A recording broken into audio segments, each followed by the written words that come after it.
My name is Dean Mueller. I'm the coordinator for the Anatomical Donations Program at the University of Michigan Medical School. There are approximately 30 cadavers used in gross anatomy class.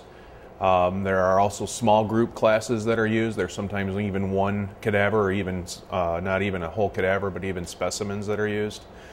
There are some classes that are taught with one small specimen. The capacity of the lab is 9 cadavers per lab. We have 4 labs. Our donation program accepts approximately 300 donors a year. I'm Aamc. I'm Assistant Professor of Anatomy and Medical Education at the University of Michigan Medical School, and I've been teaching gross anatomy here at the medical school for about 15 years, and I direct the Division of Anatomical Sciences as well. We have 4 labs. They are completely partitioned. We have 170 students, medical students, and the lab is being used now by more students, undergraduate, dental students, and we needed a means of communication between us and the students simultaneously. My name is Dr. John Stribley. I've been here at the University of Michigan Medical School first as a postdoc, starting in 1999, and then I came on the faculty here at the Anatomy Division in the fall of 2003. With the implementation of the new media system, we now have several cameras on large booms. They're high quality cameras, video cameras, and we can wheel them up to the bodies. We can show them anything unique or different about the bodies. We can display those on monitors. There's about 3 plasma screen type monitors in each of our 4 labs here that we teach the medical gross anatomy students.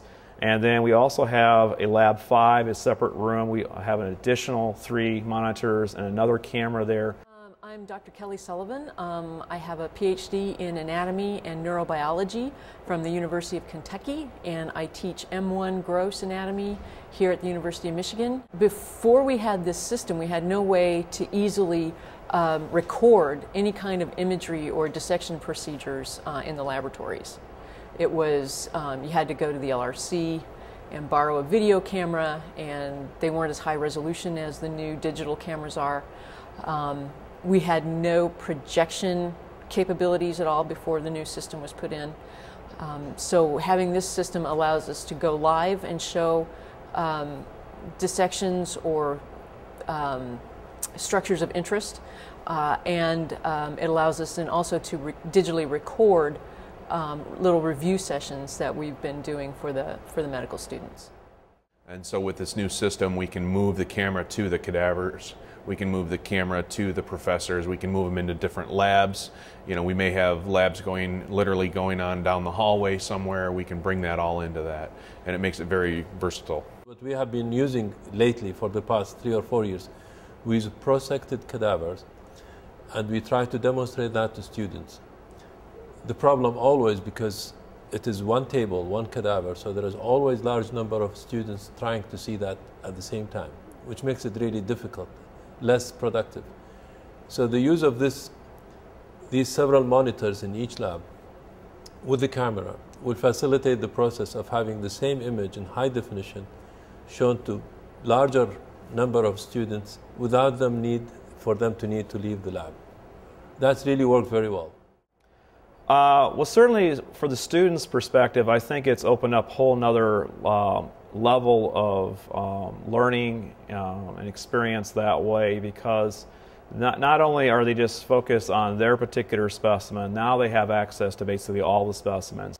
It was interesting this last go-around when the students they co-opted that computer and they put up their spreadsheet of what needed to be tagged. And so everybody in all the rooms could actually see on the monitors who was tagging what, where those tags were, and they were using the system efficiently for their own purposes, and I think they really enjoy doing that. So the students are actually interacting with some of this technology in ways that we didn't even begin to imagine in the past. Oh, I'm having to get a lot more careful about what I say because I'm on camera. Honestly, when you're dissecting at the table, you know you're dealing with just a group of 3 people. When you're trying to explain something as you're doing it to people who may not be actually right there with you, you have to be a little more precise. So it's forcing me to be more precise and focused when I'm talking about dissecting. But I think that's probably a good thing. Oh yes, definitely. I think it's made a tremendous impact on our ability to teach, and sort of standardize the information a little bit better to make sure that students are able to get more information in a way that is equitable, that everyone has access to it. I think the changes are very successful.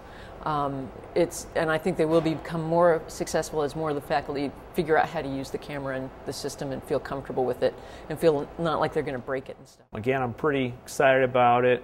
I can't wait till we have holographic projections. I'm looking forward to that kind of technology, and we can have that in our lecture hall and spin the heart around and point to it and take off layers. And you know, that may be the way in the future, you know, but at least for today, this has been a great, tremendous improvement. I'm pretty happy about it. Well, it is certainly successful. We have no doubt about that, because it really helps communication. It really helps students seeing more dissection at the same time. It gave us a tool of spreading knowledge in the best way: videotapes, radiographs, plastinated specimens. It's really very helpful. It's a positive step in the right direction, as they say. I'm really excited to see how we're using the donors in a better way.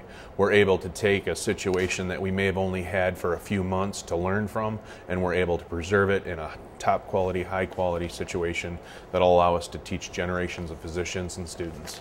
And that is maximizing that donation, and every donor who donates to us always tells us they want us to learn as much as we possibly can. With this camera, we can allow that to happen, and we can teach literally generations into the future.